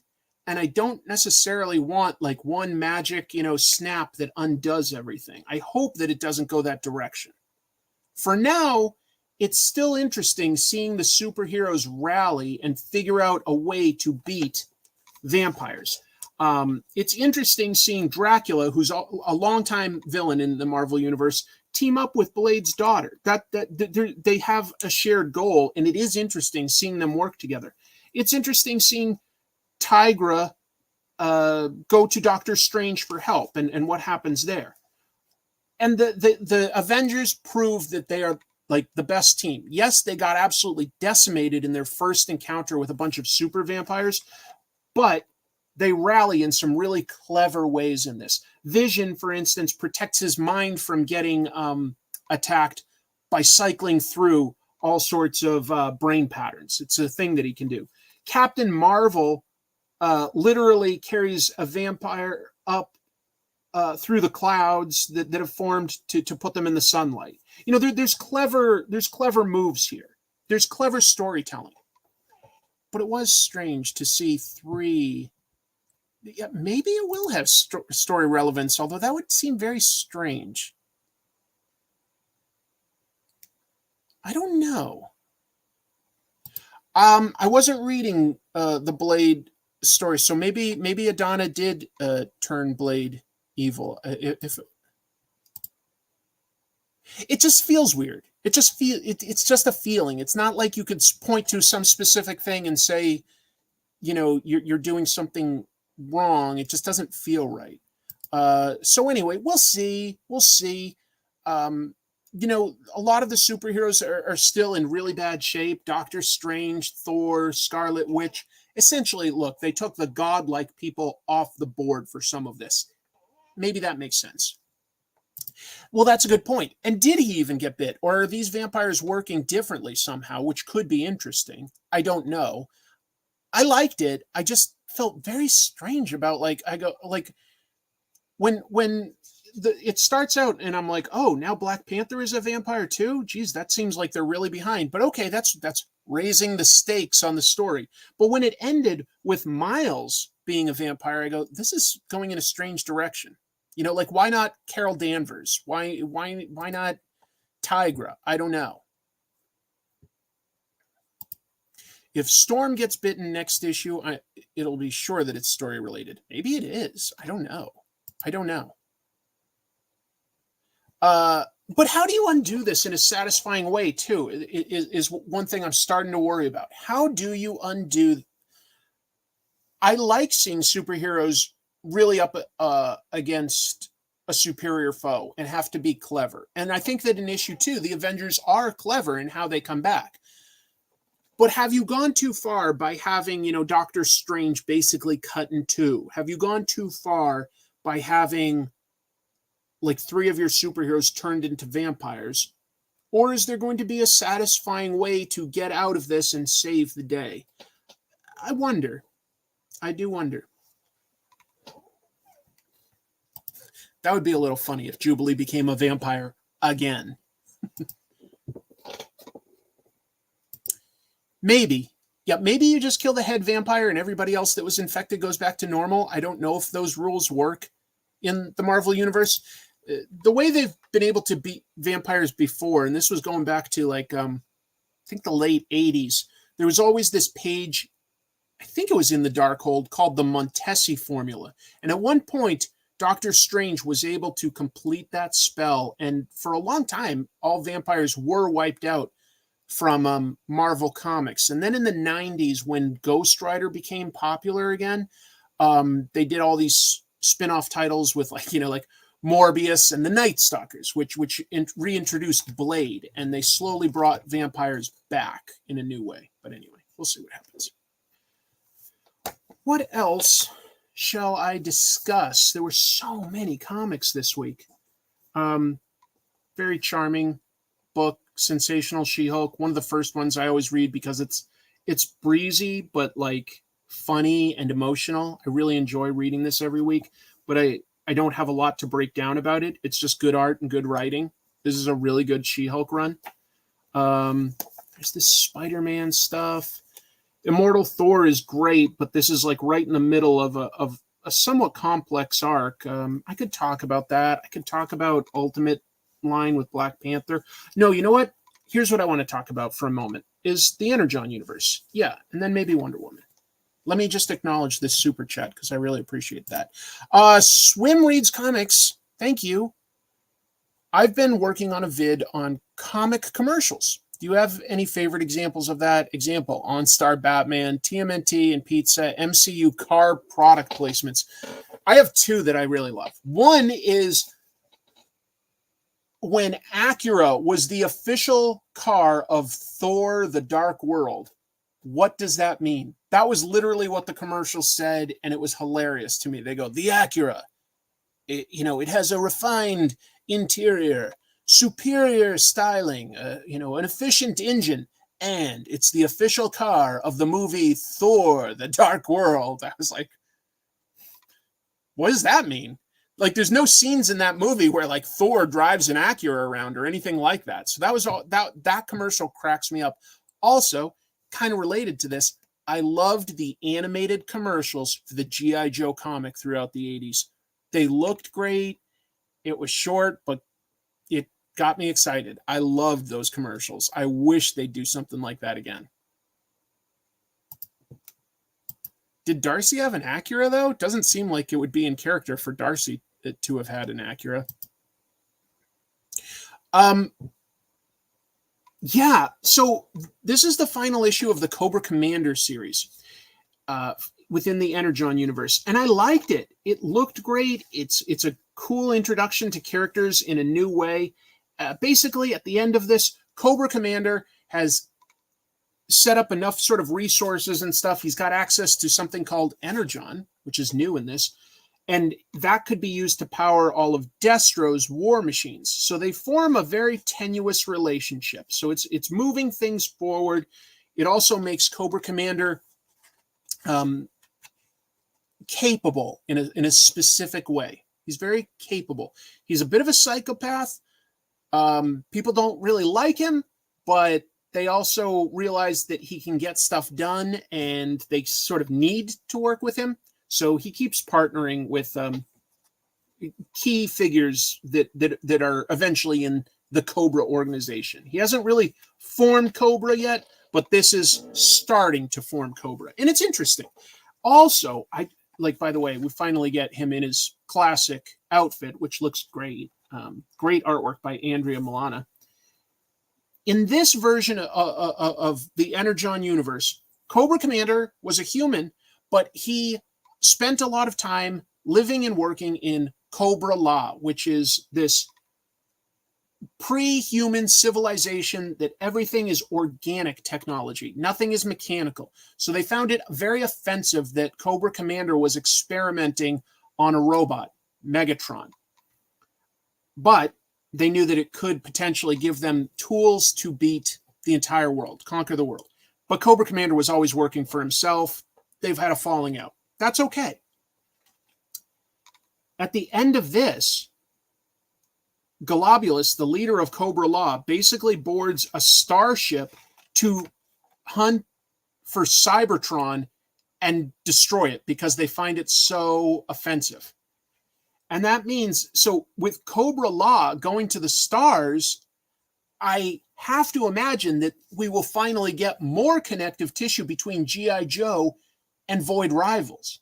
Because Void Rivals follows like some aliens that are like, you know, in an eternal war, two sides of like, you know, a planet in an eternal war.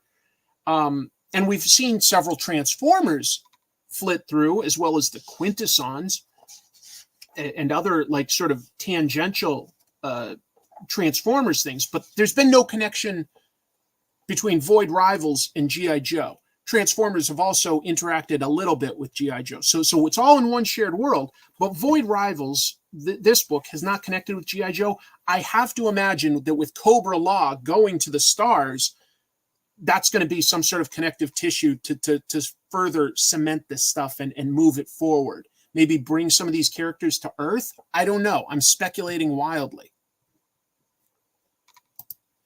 Oh, yeah, it's totally Cronenberg-esque. It's not an island either.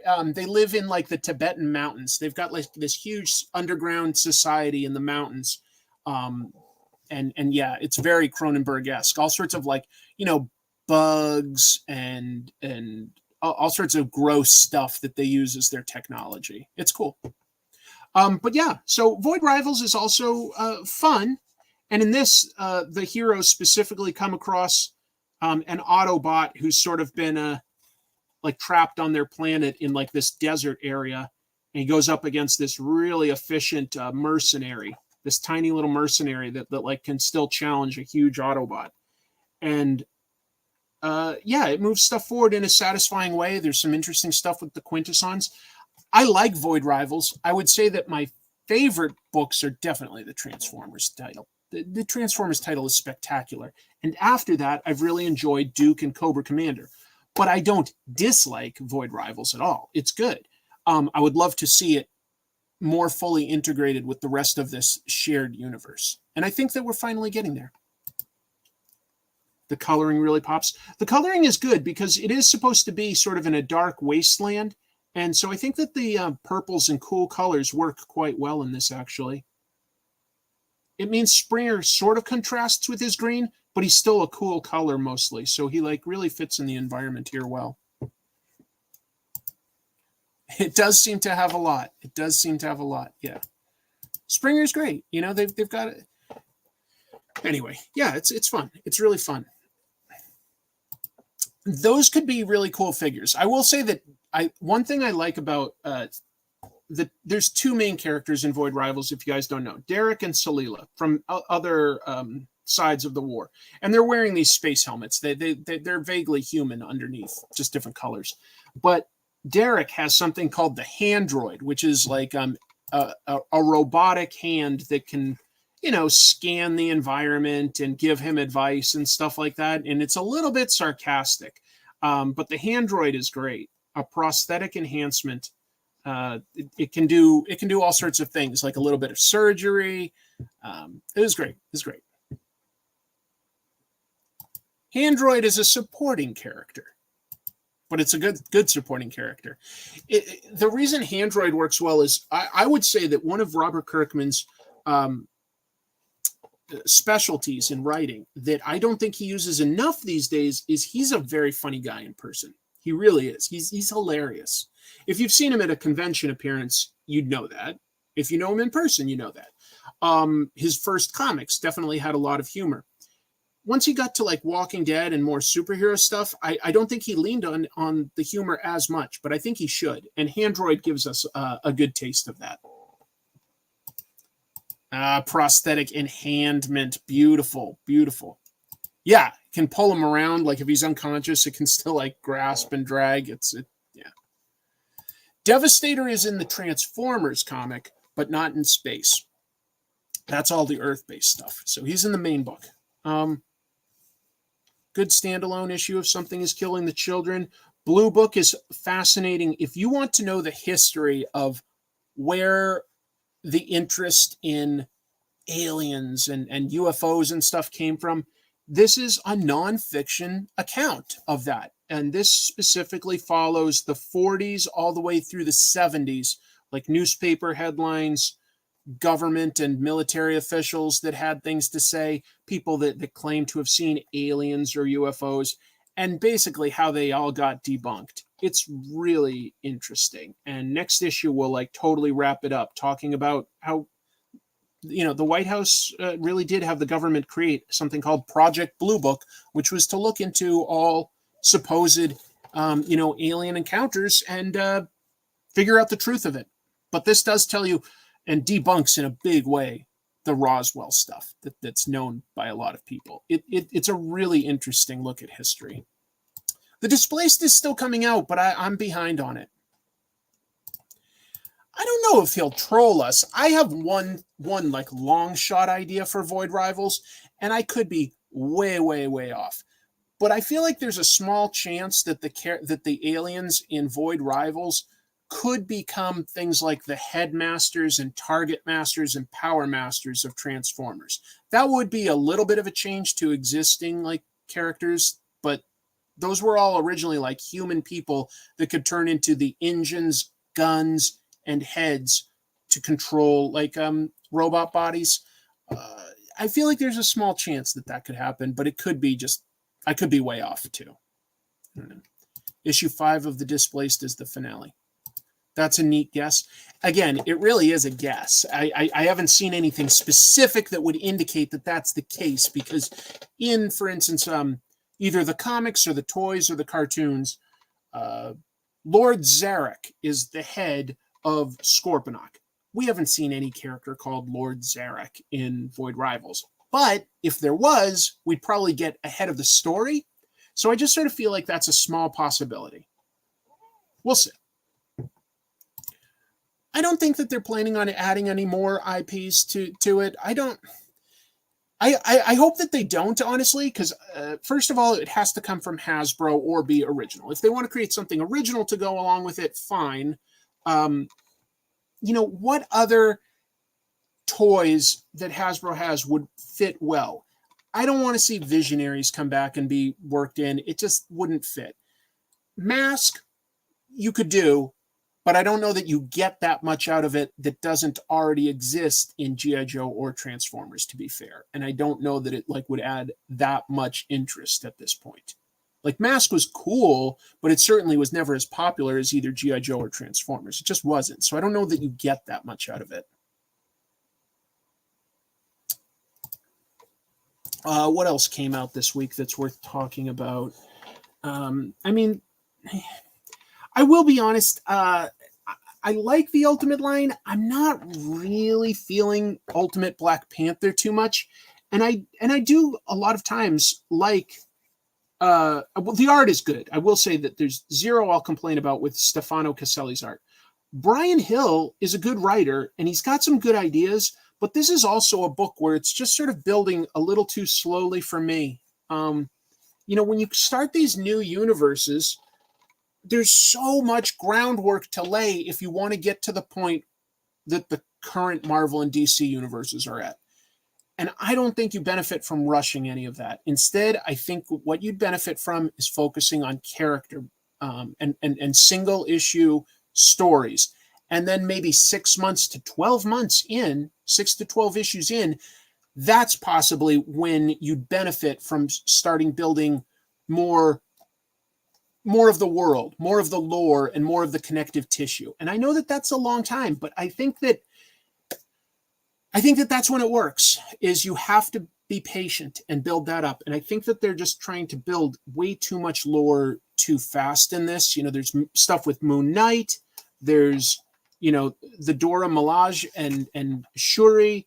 There's Storm and Eric Killmonger. And like I say, Gods Ra and Khonshu.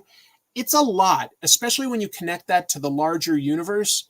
I just feel like they're doing a little too much building, and I'd prefer to see a single issue story that shows, tell me who T'Challa is in this universe. What makes him a good leader? What makes him a compelling hero? What are really dig into that and tell me why I should care about this character, as compared to trusting that I know the existing Black Panther movies and comics. And look, this seems like it, but then, there's a small twist here. In this, he's married. okay, that's not a big enough, like, I don't know if you've earned that quite yet. And I feel like bad saying that because, like, it's not a badly done comic. I just don't love it. I don't love it. So I think there's a comic here that I didn't come out this week, but that I've talked about a lot lately on these shows that I think is just a really good example of superhero storytelling, and that's Fantastic Four. I think this book got pretty big with exploring all sorts of cosmic stuff and having bigger and bigger stakes and consequences. But Ryan North writes every issue of Fantastic Four to be basically a standalone science mystery. It's resolved by the end of the issue, and it tells us something about the characters. And it makes these characters compelling and heroic because of how they treat one another, because of how they figure out clever solutions or new ways to use their powers. So I feel, and that's barely touching on all the connective tissue. Fantastic Four isn't like we're almost 2 years in. We're over 20 issues in, and we haven't had an issue get derailed with like guest starring Ghost Rider, guest starring Spider-Man. And it's so satisfying to just read a complete story with characters that are likable.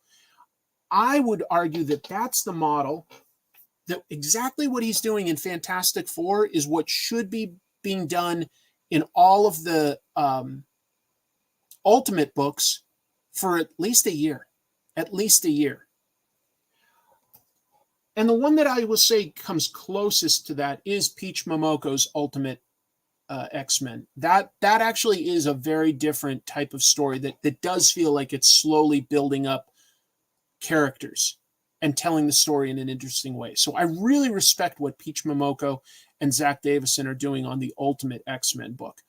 I would say that the Spider-Man book is also pretty satisfying because it's about something and it has some great artwork.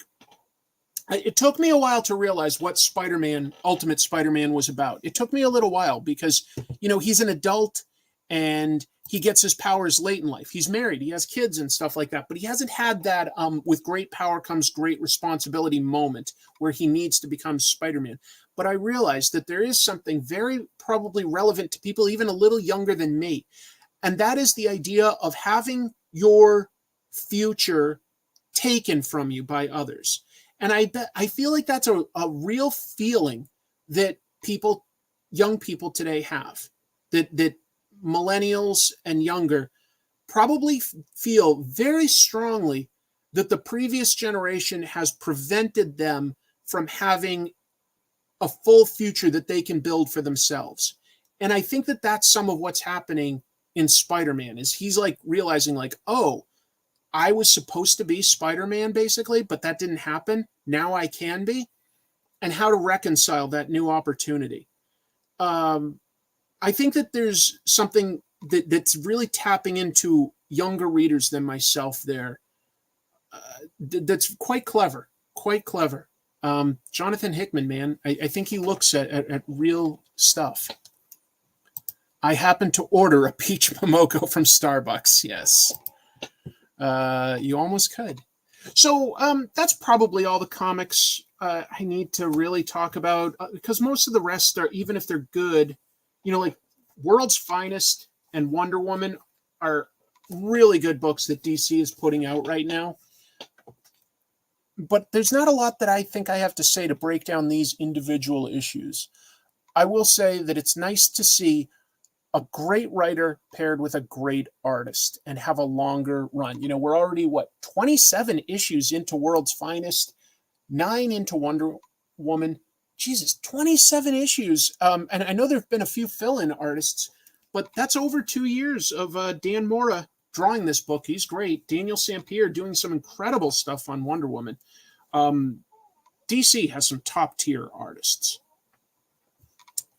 I love Conan. I'm reading that one primarily more in trade just because I have trouble consistently getting the monthly issues. But I really think that Jim Zub is giving some of the best Conan we've had since essentially the early days with Roy Thomas. If I'm being honest, it's at least as good as that. It's really, really well done.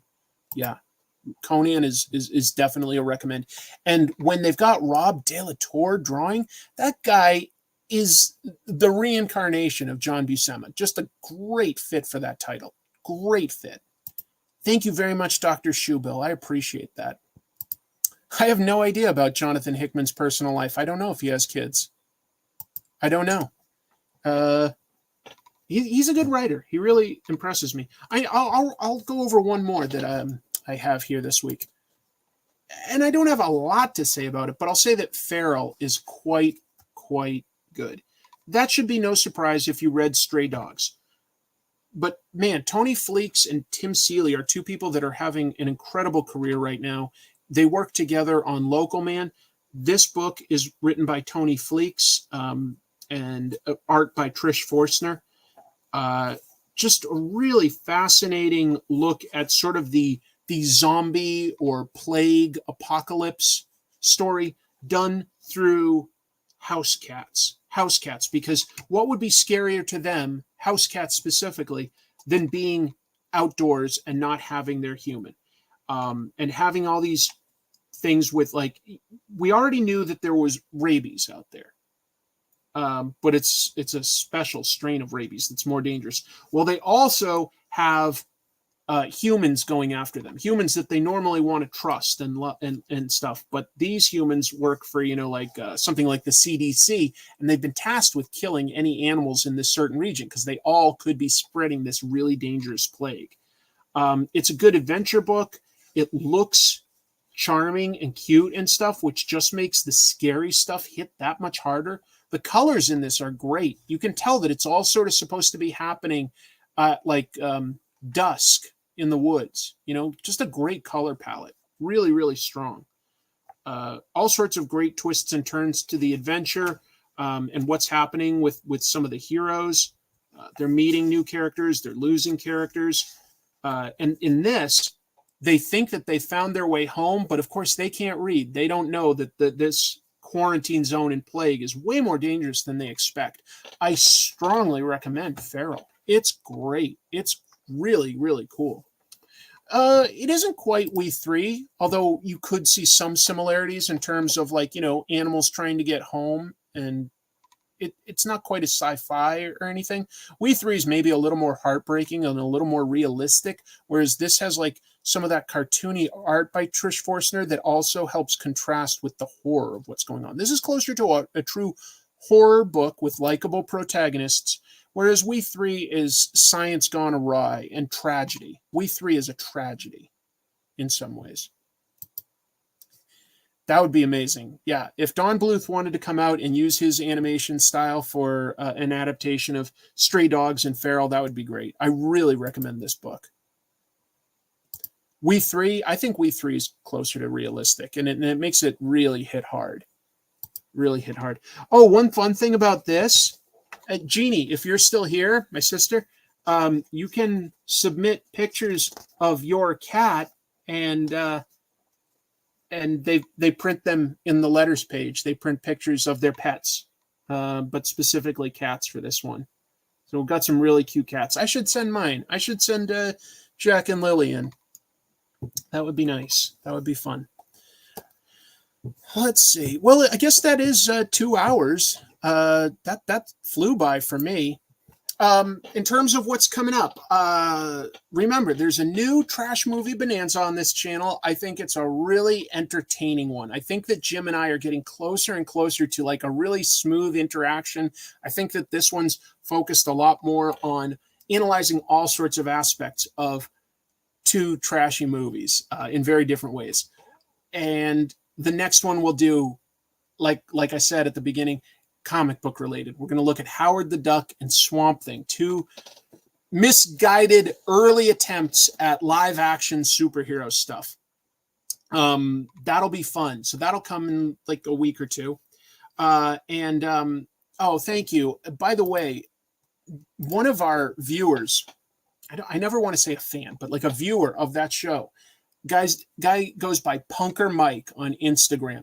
He created some amazing props and a video for Trash Movie Bonanza with old style VHS tapes and clamshells that had like, our episode thumbnails and a description and stuff like that. It looks incredible. So Punker Mike, if you happen to catch this, just a huge shout out to your talent on that. The Punker Mike on Instagram, great creations, really talented artist.